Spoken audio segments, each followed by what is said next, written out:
ભાવિન, 1000 રૂપિયા દે ને, મારે થોડુંક વસ્તુ લાવવી છે બજારમાંથી. નથી એની પાસે. હજી 2 દિવસ પહેલા તો તમને 500 રૂપિયા આપ્યા હતા. હવે કેટલાક પૈસા આપે? કે પૈસાના ઝાડ છે? આ કેવી વાત કરે છો તું? મને બોલવા દો. તમે ક્યાં સુધી પૈસા આપતા રહેશો? તું મમ્મી યારે આવી રીતે કેમ વાત કરે છો? અરે મારે બોલવું પડે. જો હું ન બોલું ને તો આવી રીતના પૈસા માંગ્યા જ રાખશે. પણ પૈસાની જરૂર હોય ત્યારે માગે તો ખરી જ તે ને. પૈસા આપવાની જવાબદારી ખાલી તમારી જ છે. તમારા બીજા 2 ભાઈ છે તો એને કયો ને આપે પૈસા. હવે આપવાની તો ક્યાં વાત છે? એ તો રાખતાય નથી. એની જવાબદારી નથી મમ્મીને રાખવાની, આપણે જ તે રાખવાના. હવે મારાથી સેવા નથી થતી એટલે હું નથી રાખવાની. ધીમે બોલ, મમ્મી સાંભળી જાહે. ભલે સાંભળી જાય, મને કાંઈ ફરક નથી પડતો. કોને ખબર કેટલા દિવસ અહીંયા રહેશે. અને તમારા 2 ભાઈને ક્યાં આવીને લઈ જાય. હવે મારાથી નહીં રખાયા ને. મને તો એવું લાગે છે તમે ફોન નહીં કરો, મારે જ ફોન કરવો પડશે. હેલો ભાઈ, કેમ છે? બસ મજામાં હો. હા ને, મમ્મી એમ કહેતા હતા કે મને મોટા છોકરાની બહુ યાદ આવે છે, તો મેં એવું વિચાર્યું કે તો ત્યાં મોકલી દઉં.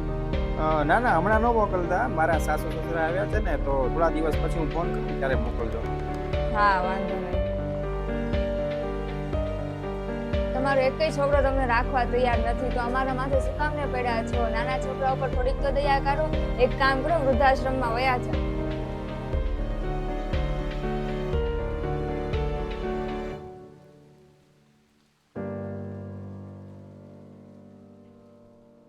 આ બેનને પૂછી જવું. બેન, અહીંયા વૃદ્ધાશ્રમ ક્યાં આવ્યો આટલામાં? માસી, જો આગળ જાવ ને, સામે 4 રસ્તા દેખાય. એ 4 રસ્તાથી ડાબી બાજુ વળજો અને ત્યાં થોડુંક હાલશો ને એટલે તરત જ આવશે વૃદ્ધાશ્રમ.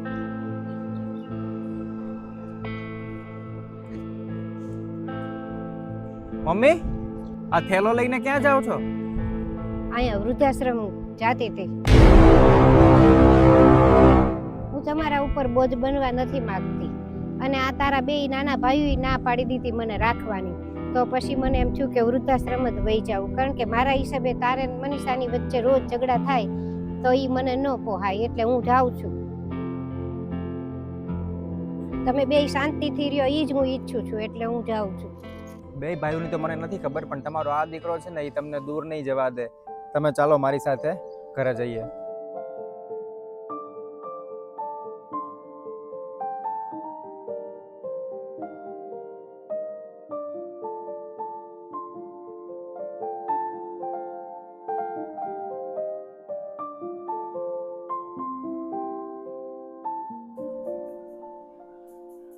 મનીષા, હા, મને નથી ખબર મારા 2 ભાઈ કેવા છે, પણ હું મારા મમ્મીને રાખીશ આ જ ઘરમાં.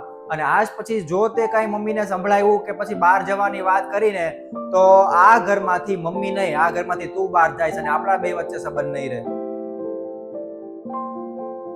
નમસ્તે મિત્રો, આ વિડીયો દ્વારા અમે એટલું સમજાવવા માંગીએ છીએ કે અત્યારના સમયમાં કેવું થાય છે કે જ્યારે 2 ભાઈઓ કે 3 ભાઈઓ વચ્ચે જ્યારે ઝઘડા થતા હોય છે, અથવા તો મા બાપની પ્રોપર્ટી, મિલકતને એ બધાને વિશે, એ બધાને લગતી કોઈ નમસ્તે મિત્રો, આ વિડીયો પરથી અમારે એટલું સમજાવવું છે કે જ્યારે 2 ભાઈ કે 3 ભાઈ વચ્ચે મા બાપની મિલકત માટે ઝઘડા થતા હોય, અથવા તો એના માટે થઈ અને એવું કહેતા હોય છે કે આમાં મારો ભાગ વધારે છે, આમાં મારો ભાગ વધારે છે, અને પછી જ્યારે મા બાપને રાખવાનો સમય આવે છે ત્યારે એ જ દીકરા એમ કહેતા હોય છે કે હવે આને તું રાખ, કે પછી તું રાખ, કે હવે મારો સમય નથી, હવે તું રાખ. અને અથવા તો એવું કહેતા હોય છે કે 1 મહિનો મારે રાખવાનો, 1 મહિનો તારે રાખવાનું. તો તમારે મિલકતમાં, મકાનમાં કે કોઈ પણ પ્રોપર્ટીમાં સરખો ભાગ જોઈએ છે, તમારે લાઈફ ટાઈમ ભાગ જોઈએ છે, પણ તમારે મા બાપને રાખવામાં લાઈફ ટાઈમ ભાગ નથી જોતો, લાઈફ ટાઈમ જવાબદારી નથી લેવી. એમાં તો તમારે કટકે કટકે જવાબદારી લેવી હોય છે. તો એના માટે એટલું સમજાવવું છે કે એમાં પણ તમારી એટલી જ જવાબદારી છે જેટલી તમારી જમીન, મકાન કે અલગ અલગ પ્રોપર્ટીમાં હતી. બાકી તમને વિડીયો ગમ્યો હોય તો લાઈક, કમેન્ટ અને શેર કરજો.